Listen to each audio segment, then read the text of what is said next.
Okay, let's try installing the Aerospike RPM into a CentOS or Red Hat Linux installation. Now, this is a fairly easy process. What I've done is I've copied the file onto this server here, and we can see it here. Your version may be a little bit different. So the first thing to do is to untar the file. So I'll just issue the command tar xvf and then the file name. And then go into the directory that it created. And you can see a few different files here. The ones that we're going to install are the Aerospike tools and the Aerospike server.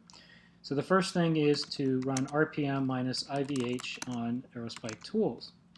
And if you do this, you'll notice that there is a permission denied error. And if you run into this, it's because you actually need root or sudo permissions to do this. So you either have to log in as root, or you can run the same command, but just start it off with sudo. Now that I've done that, it is installing the tools package, and I can do the same thing with the server. And once I've done that, the server has actually been installed onto the system, although not started yet.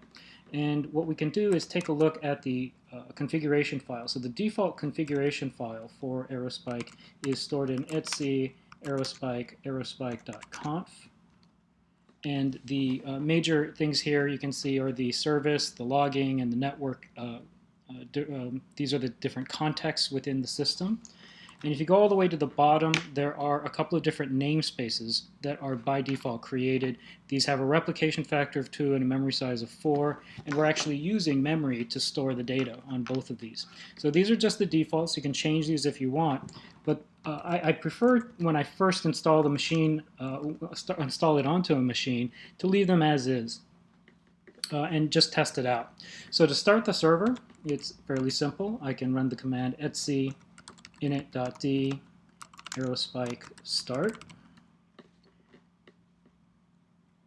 And again, I've run into this problem that you do actually have to do this with the sudo command.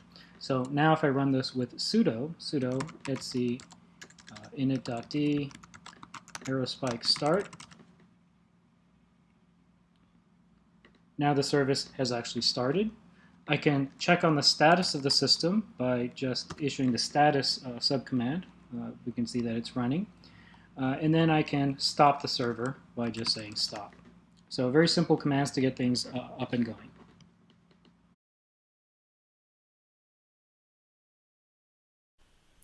Now that the database is installed, let's go ahead and see whether or not we can add and play around with some data in there.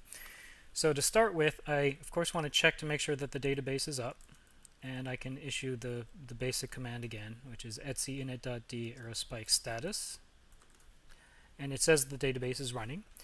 And what Aerospike does is it provides you with a command line interface called ASCII, and ASCII has the following syntax. You can give it a command such as to put data into the system, then the namespace that you're going to be putting the data in, the set that you're going to put it in, and you can think of a set as like a relational database table.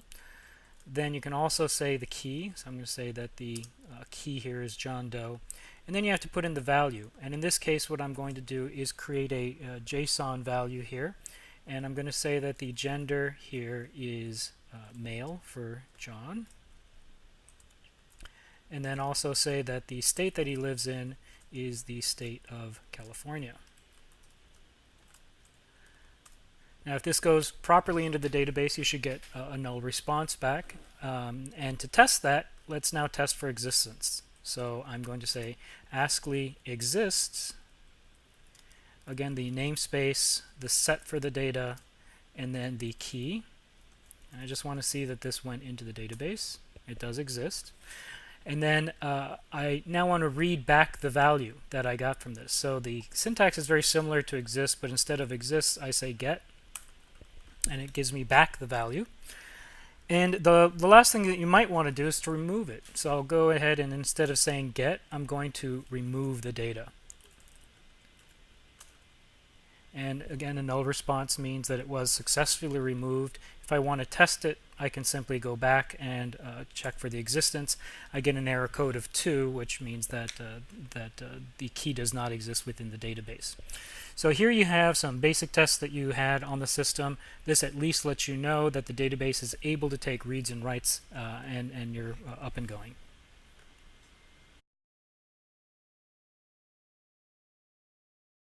So one of the most common things for people to want to do with the database is, of course, to monitor it, make sure that it's healthy. Aerospike has provided a command line interface called ASMonitor, and we'll be going through that just now. We also have a visual tool called the Aerospike Monitoring Console, or the AMC. That's a web-based interface that you can use to do a lot of the same things that I'm going to show you here.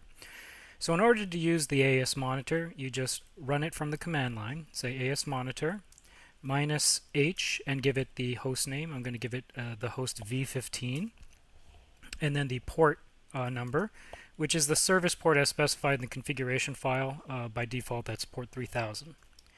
This now drops us into the ASMonitor prompt, and there are a series of commands that you can run. So to start with, you can just put in a question mark, which is the help. It'll give you a list of all the different commands that are available here. Let's go through a few of these. So right now, I just want to run a simple one. Let me just take a look at info. And info shows you all the basic stats that you might find interesting for a cluster. So these are all the different nodes in this cluster. So although I only gave it the host v15, it's learned about the other two nodes in this cluster through v15. Each of these is reporting a cluster size of 3. The cluster visibility is true, which means that all of the nodes here are agreeing that they all have the exact same cluster understanding.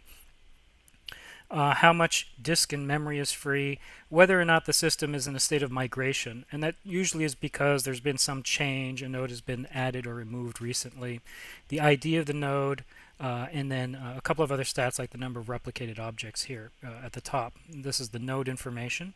For the namespace information, these are the things for each specific namespace. I only have one namespace on each of these nodes, and this tells you the exact number of objects for that namespace, the replication factor, whether or not the system has been put into what is in effect a read-only mode. This is the stop writes, the use disk, and etc. So there's a lot of information here that you can pull up. Another command that you might want to run is stat. So stat gives you a very long list of all these possible variables that exist within the system. And most commonly, people might want to filter on these. So instead of looking through that big list, I might simply say, I want to know the number of objects on each of the nodes. So I'm going to say stat -v for the filter, and then objects. And it tells me the number of objects on each node. Or maybe I'm just interested in the system information. So I can take a look at those by saying stat -v system. And so here now I can see the amount of free memory in the system and the index used and whether or not we're swapping. Another thing that's very common is for people to want to look at the configuration of the system. So one way to do that is to say print config. And this prints out the configuration of all the different nodes in your cluster. And it's a pretty big list, a little bit hard to make out here, very hard to compare. So one of the other things that we've created here is the option to do a compare config. So when you run a compare config, what it looks at is all the different variables on each of the nodes, and are they different from one another? And in this case, they're all similar, but if there were some differences, like the amount of time spent in sleep between defrags was different from one another, it would print these out. If the high water marks were different, it would print these out. And in this case, we have agreement. And the last thing that people often use ASMonitor for are the latency stats. And when you say latency, what this will do is print up the number of operations per second for each node, for each kind of operation. So the write master, this is the number of writes as counted from the client side. The writes reply are the amount of time that it's taking to get a reply back from replicated copies. The reads, the UDFs, the proxies, and the queries, they're all split out in different levels. So you can now see the number of operations per second. You can also see how many transactions exceeded different time thresholds. So 1 millisecond, what percentage of these transactions took longer than 1 millisecond, what percentage took longer than 8, and what percentage took longer than 64. And these are very useful for letting you know what the health of the system is, because if these are very slow, the system might be under a lot of stress. You might find from the client side that you're undergoing a lot of latency, and by doing a comparison between the latency on the client side versus the latencies here, which are measured on the server, you can determine, is the problem actually somewhere on the client or maybe the network, or is it on the server itself? And so this is a very quick introduction to the AS monitor.